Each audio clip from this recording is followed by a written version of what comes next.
Bismillahirrahmanirrahim. Assalamualaikum warahmatullahi wabarakatuh. Alhamdulillahi rabbil alamin. Wa bihi nasta'inu ala umurid dunya waddin. Wassalatu wassalamu ala ashrafil anbiya'i wal mursalin. Wa ala alihi wa ashabihi ajma'in. Alhamdulillah, rasa puji dan syukur kita haturkan kepada Allah Subhanahu wa taala yang telah memberi kita nikmat iman dan nikmat sehat sehingga kita bisa menjalankan ibadah salat subuh berjamaah dan dilanjuti dengan mengikuti kajian. Salawat beriring salam tidak lupa juga kita junjungkan kepada Nabi besar Nabi Muhammad sallallahu alaihi wasallam yang telah membawa kita dari zaman jahiliyah menuju zaman mahiriyah, dari zaman kegelapan menuju zaman terang benderang seperti yang kita rasakan ini. Baiklah Bapak-bapak sekalian, Bapak-bapak, Ibu-ibu sekalian, melanjutkan kajian tafsir kita di surat Ali Imran. Pada pertemuan kemarin kita sudah membahas tentang orang-orang ahlu kitab. Jadi orang-orang ahlu kitab itu ketika Nabi diutus, dari mereka ada yang mengikuti Nabi beriman, ada juga yang menentang Nabi. Meskipun sudah jelas bukti, meskipun mereka sudah sangat tahu, sangat mengerti bahwa Nabi yang diutus itu, atau bahwa Nabi Muhammad itu benar-benar Nabi. Karena tanda-tanda kenabian Nabi Muhammad sudah mereka ketahui dari kitab-kitab terdahulu yang mereka miliki. Namun dengan itu semua masih ada saja yang tidak beriman kepada Nabi Muhammad. Kenapa? Karena mereka memiliki kedengkian tersendiri kepada Nabi Muhammad.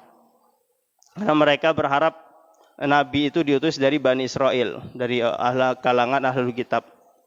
Tapi ketika Nabi terakhir diutus malah dari kaum Quraisy atau dari kaum musyrik. Kemudian di ayat 26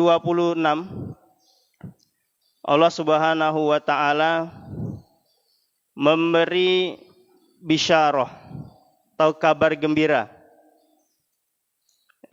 kepada Nabi Muhammad dan tentunya kepada kita pengikut Nabi Muhammad sallallahu alaihi wasallam.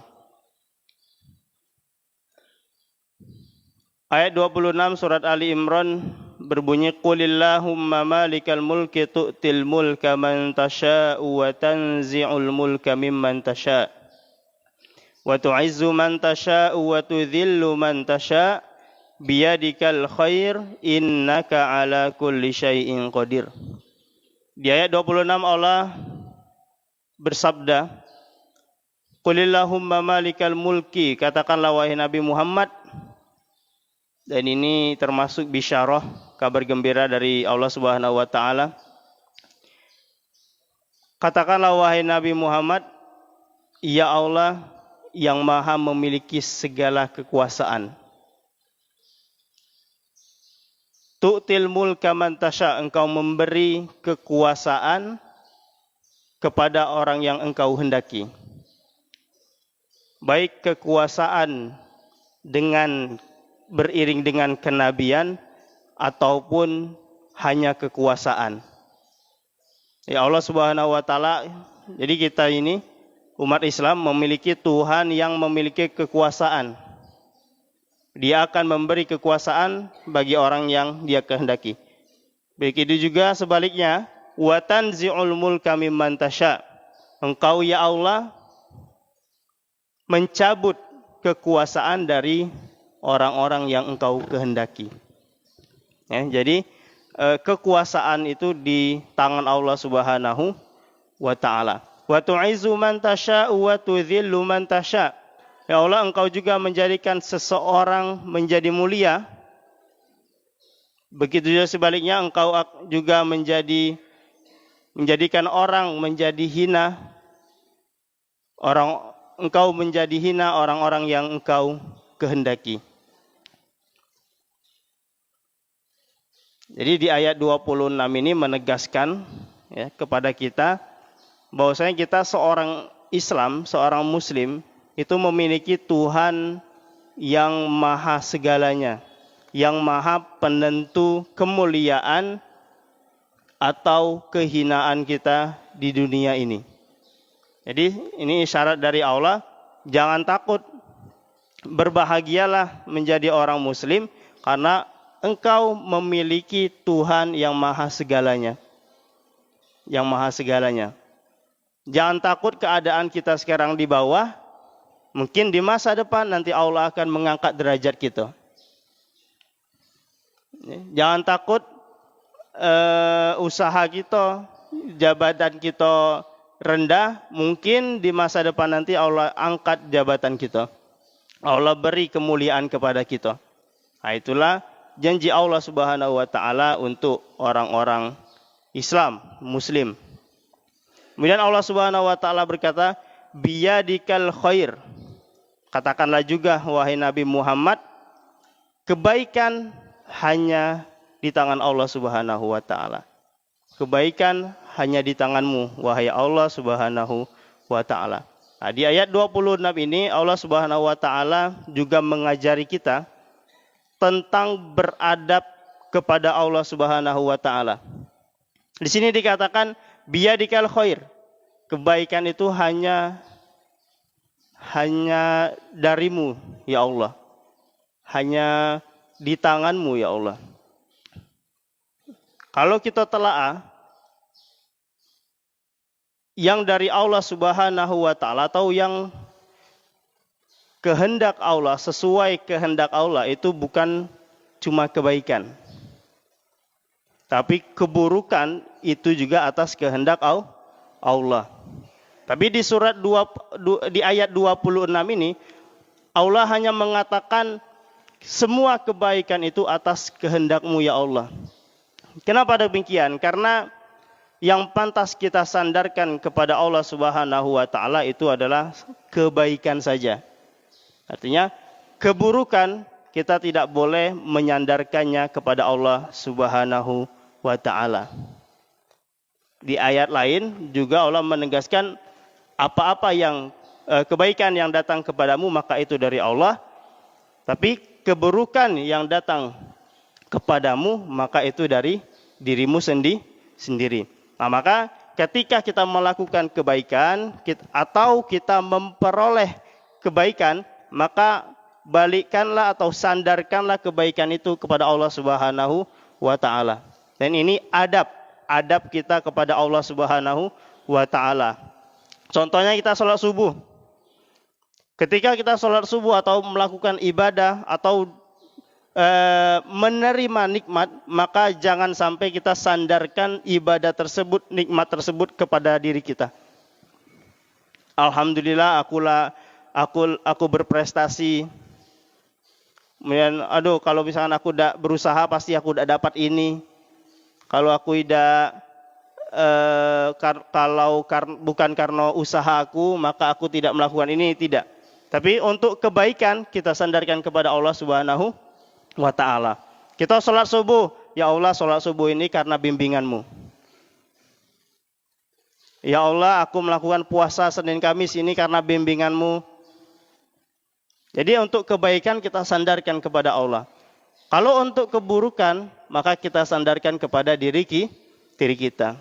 Ya Allah aku bermaksiat ini, aku melakukan maksiat ini karena kelalaianku. Ya Allah aku melanggar perintah-Mu ini karena aku lalai dan lain sebagainya. Jadi tidak boleh kita menyandarkan keburukan kepada Allah Subhanahu wa taala. Contohnya, ya Allah aku maksiat ini karena takdir. Ya Allah engkau telah mentakdirkan maksiat kepadaku. Bahkan di suatu riwayat dikatakan orang yang melakukan maksiat dan dia berdalil karena takdir, maka Allah tidak akan mengampuni dosanya. Begitu juga sebaliknya, Kalau misalkan kita melakukan kebaikan, kita melakukan ketaatan, kita sandarkan kebaikan itu kepada Allah, ya Allah aku melakukan ibadah ini karenamu ya Allah, karena bimbinganmu. Nah, orang seperti ini akan diampuni dosanya oleh Allah Subhanahu wa Ta'ala. Jadi untuk kebaikan, sandarkanlah kebaikan kita. Kembalikanlah kebaikan kita kepada Allah. Untuk semua keburukan, kembalikanlah kepada kita. Artinya keburukan itu datang karena perbuatan kita. Biyadikal khair innaka ala kulli syai'in qadir. Sesungguhnya engkau ya Allah maha mampu atas segala sesuatu. Di ayat 27, tulijul laila fin nahari wa tulijun nahara fil lail. Ayat 27 ini mengajarkan kita, memberitahu kita tentang kekuasaan Allah Subhanahu wa taala. Yang pertama, engkau memasukkan waktu malam ke waktu siang. Wa tulijun nahara fil lail, dan ya Allah engkau memasukkan waktu siang di waktu malam. Artinya sama mana? Artinya Allah kurangkan waktu malam dan Allah panjangkan waktu siang. Misalkan sekarang nih subuh jam berapa? Jam 4:30 ya? 4:30. Kadang kan subuh agak mundur. Nak mendekati jam 5. Nah, artinya malam itu kadang berkurang, kadang bertambah. Ketika malam itu berkurang, maka Allah memasukkan waktu siang. Ketika malam itu bertambah, berarti Allah mengurangi waktu siang. Jadi Allah memasukkan waktu malam di waktu siang, dan Allah juga memasukkan waktu siang di waktu malam. Artinya waktu malam dan waktu siang itu kadang berkurang, kadang juga bertambah. Kemudian dari kekuasaan Allah, wa tukhrijul hayya minal mayyiti wa tukhrijul mayyita minal hayy. Dan engkau ya Allah mengeluarkan yang hidup dari yang mati, dan mengeluarkan yang mati dari yang hidup. Ini banyak banget, banyak tafsiran ulama itu banyak tentang kalimat engkau mengeluarkan yang hidup dari yang mati, dan engkau mengeluarkan yang mati dari yang hidup. Di antara takwilan atau tafsiran ulama itu, di sini dikatakan wa aulat takwilat, tafsiran yang utama untuk kalimat tadi yaitu Allah mengeluarkan manusia dari benda mati, yaitu spermanya, dan Allah mengeluarkan juga sperma dari manusia yang hidup. Jadi mengeluarkan yang hidup dari yang mati, dan mengeluarkan yang mati dari yang hidup. Atau ada ulama yang mengatakan juga, contohnya seperti Allah mengeluarkan ayam dari telur. Berarti itu mengeluarkan makhluk hidup dari makhluk mati. Atau mengeluarkan telur dari ayam. Berarti mengeluarkan yang mati dari yang hidup. Dan banyak lagi tafsiran ulama tentang potongan ayat ini. Wa tarzuqu man tasya'u bighairi hisab, dan engkau ya Allah memberi rizki kepada orang yang engkau kehendaki tanpa perhitungan. Jadi di ayat 26, di ayat 27 Allah memberitahu kita, memberi kabar kita, memberi pelajaran kita, dan menjelaskan kepada kita bahwasanya Allah itu sangat memiliki kekuasaan. Berarti artinya agama Islam itu sangat kuat. Jadi agama Islam itu sangat kuat. Nah, makanya kita tidak perlu lagi berpaling selain dari agama Islam. Entah itu secara agama atau secara kepemimpinan untuk selain agama Islam. Nah, maka dari itu di ayat 28 ini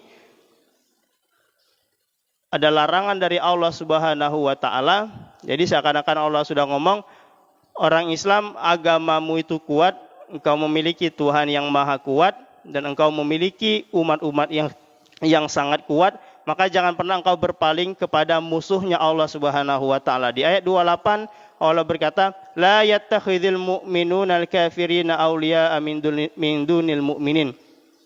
Janganlah seorang mukmin menjadikan orang-orang kafir musuhnya Allah Subhanahu wa taala itu sebagai pemimpin.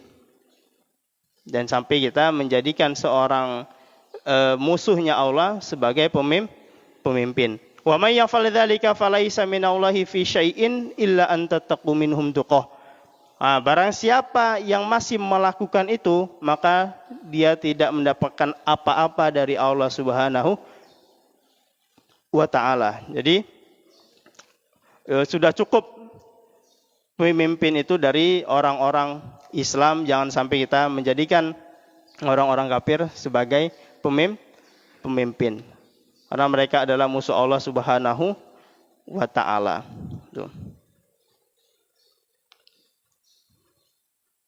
Tapi bukan maksudnya tidak boleh berteman sama orang kafir.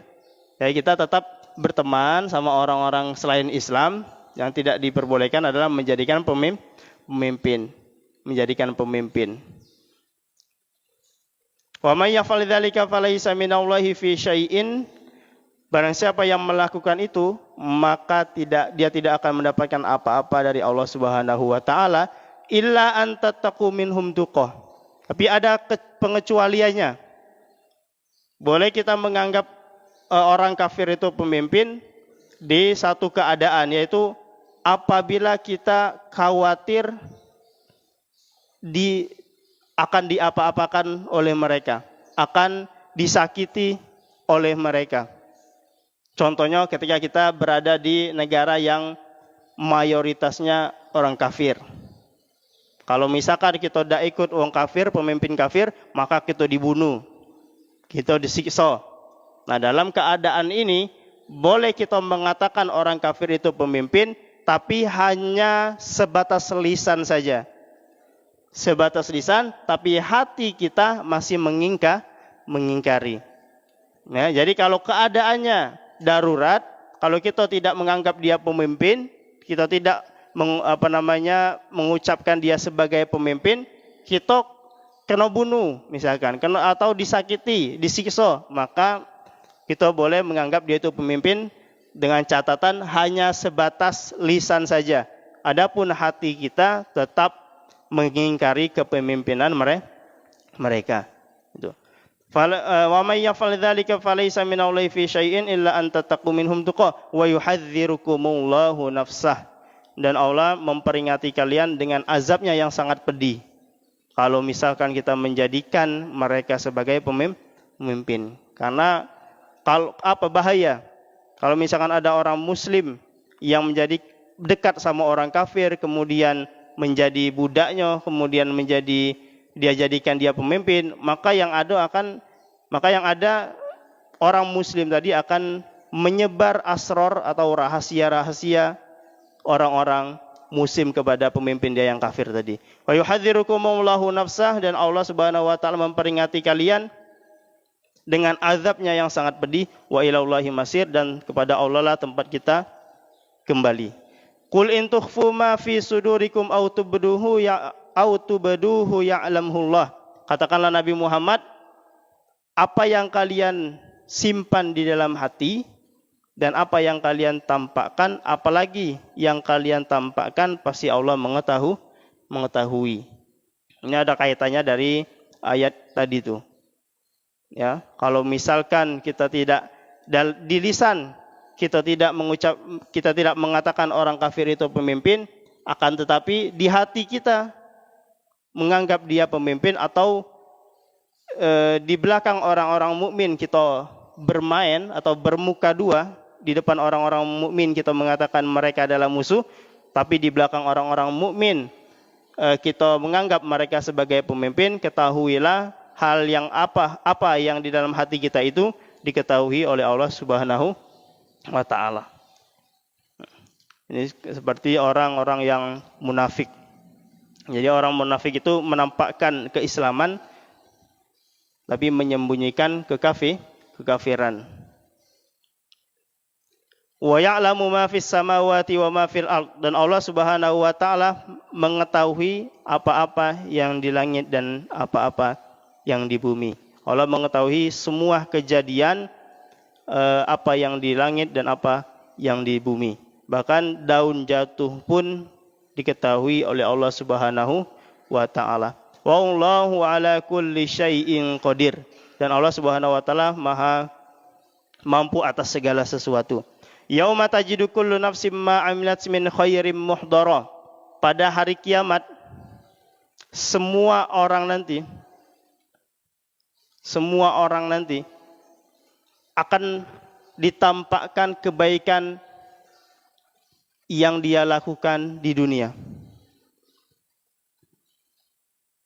Jadi di akhirat, di hari kiamat nanti, kebaikan-kebaikan akan ditampakkan kepada kita. Dan barang siapa yang ditampakkan kebaikannya, dia akan memuji Allah Subhanahu wa taala. Dan sebaliknya, wa ma 'amilat min su', dan juga keburukan-keburukan yang dilakukan kita di dunia nanti, ketika di akhirat akan ditampakkan. Nah, barang siapa yang ditampakkan ya, atau menampak atau melihat keburukannya di hari kiamat nanti, tawaddu law anna bainaha wa bainahu amadan ba'ida. Dia sangat malu. Dak galak ningok. Dia berharap dia dak galak ningok keburukan dia itu, agar dia dijauhkan dari keburukan-keburukan. Jadi di akhirat nanti, di hari kiamat nanti, semua kebaikan kita dan keburukan kita akan kita tonton lagi. Jadi masih ada, disimpan di CCTV Allah. Dak kate yang dihapus, dak kate yang dikurang, dak kate yang ditambah. Kebaikan akan kita lihat dan keburukan akan kita lihat. Nah, anehnya di ketika hari kiamat, orang yang melakukan keburukan tidak mau melihat keburukannya. Padahal di dunia dia senang, dia bahagia dengan keburukan. Aneh jadi manusia tuh. Ya, di dunia berbuat keburukan terus, ketika diperlihatkan tidak galak. Sama di dunia juga kebaikannya dikit, ketika ditampakkan senang-senang. Nah itu. Makanya dikatakan orang nanti kalau melihat keburukannya, dia akan berharap jauh dari keburukan itu. Wa yuhadzirukumullahu nafsah. Lagi-lagi Allah Subhanahu wa taala berkata, dan Allah memperingati kalian dengan azabnya yang sangat pedih. Ya. Jadi Allah memperingati kita, jangan sampai kita melanggar, jangan sampai kita berpaling dari Allah, karena azab Allah itu sangat pedih. Tapi lihat setelahnya, wallahu raufum bil ibad. Dan Allah Subhanahu wa taala Maha menyayangi, mengasihi hambanya. Kalau kita tengok di ayat 30 ini, ada isyarat dari Allah Subhanahu wa taala ketika Allah memperingati kita dengan azab yang sangat pedih. Langsung setelah itu Allah memperingati kita, Allah itu Maha Pengasih. Jadi di ayat ini ada dua. Allah Maha pedih nikmatnya, dan Allah Maha Pengasih. Apa maksudnya? Jadi di dalam diri kita ini harus ada dua sifat.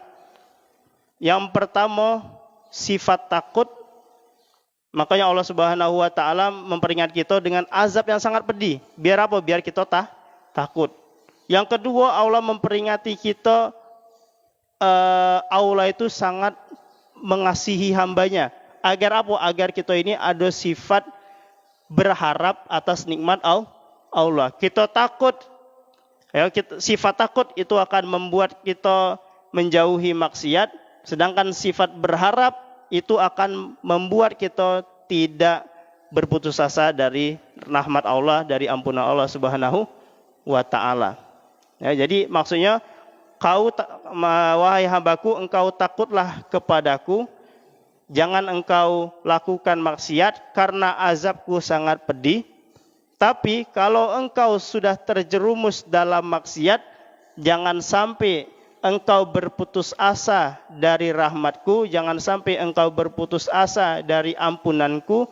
Kenapa? Karena aku adalah Tuhan yang maha pengasih.